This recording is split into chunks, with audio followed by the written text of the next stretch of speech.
This question is obviously testing punctuation, but specifically it's testing punctuation that involves commas, and commas are really tricky because there are a lot of rules that are certain, and then there are some rules that are more about like how you feel as a writer. And some commas are not required, and a different writer may make a different choice about where to put it. And the SAT tests those rules. So that makes it tricky because you're like, well, if there can only be one right answer, how can they test a rule that isn't always a rule?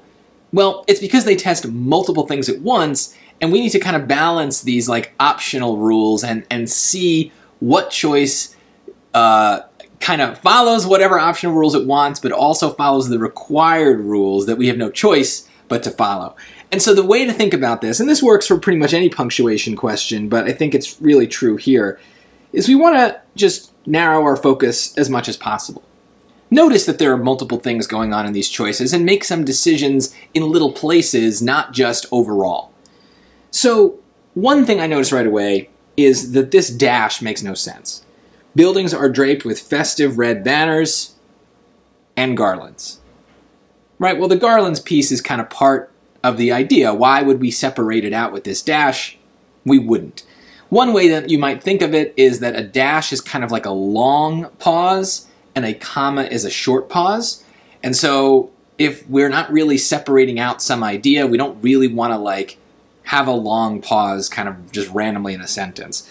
I honestly think it's better to think in terms of structure because a pause, you know, is another thing that different writers make different choices and different speakers pause in different places. So a pause isn't always a good judge, a way to judge a punctuation mark, but here it's a clear, long, heavy break and we don't want that. Now then that gets to another question, is should we have a short break? Right? In fact, actually, you know what? Let me narrow my focus and show you that I'm making different decisions, right? Now we've moved on. We know that the long break doesn't work, but now we've got a decision, do we need a short break or not? Right? Because we've got a comma in two choices, A and B, at the end of banners, and no comma at the end of banners in choice D. So that might help us get the one right answer. So we have to think about what's happening here. When we put a comma before and, there's two reasons we might do that. One is if we're joining two complete sentences together. And the word and is a conjunction that's joining two very complete ideas that could be separate. And we kind of need the word and to kind of help us with that comma. That comma and that and work together to join those sentences in a way that does not create a run-on sentence. But here, the end part isn't its own sentence. It's just two words, right? So that isn't really going to apply here.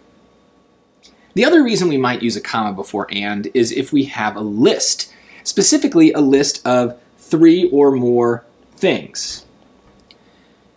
Because if we have a list of 2 things, we still would use an and, but we wouldn't use a comma. And so it looks like there's a lot going on here.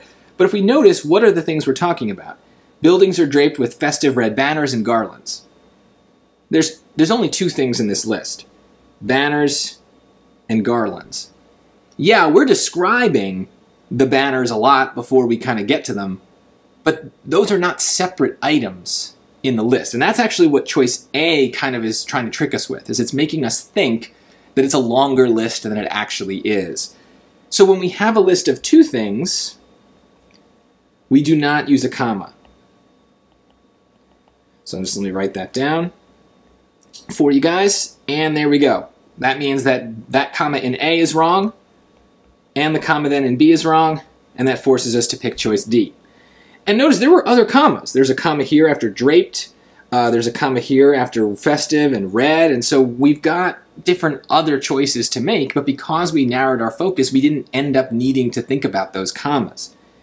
The only comma that I think is worth pointing out is kind of like an optional comma, is this one right here, the one between festive and red. The reason someone might include that comma is that when you're listing adjectives, we sometimes use a comma. This is one of those cases where the writer has a choice. It really depends on whether or not the writer sees the banners as being described with 2 different things, festive, and red, right? They're festive banners, they're red banners, two adjectives. Let's put a comma between them. Or the writer might think that it's only one thing that we're describing, right? So we could think of them just as red banners. That's how they are. They are, as a noun, red banners. And then the only adjective that's describing them is festive, in which case we wouldn't want to use a comma there because it's just one adjective. So that's a case where different writers and in different situations are going to make different choices. And so if we had that option, right, if we were deciding between a choice that had just that comma and just didn't have that comma, we'd have a problem because it's unclear. We would need something else to be going on in the choices. And that's why you should always really just kind of like expand your mind and think like, what is going on in these choices? Not every punctuation mark is a definitive must be this way kind of situation. You've got to look around. You've got to look for other differences. So once you see them, you're kind of chopping your answer choice up into a series of decisions. And you can narrow your focus to each individual decision, and you will find that there is always only one right answer, even if at first it seems like you've got different ways you could go. So that's really important. The SAT will do this. They love to put these optional commas in choices to distract you from what's really going on. So just make sure you don't miss anything. The choices will always be right or wrong. Totally right, totally wrong, because of something going on in the sentence. You just got to notice it.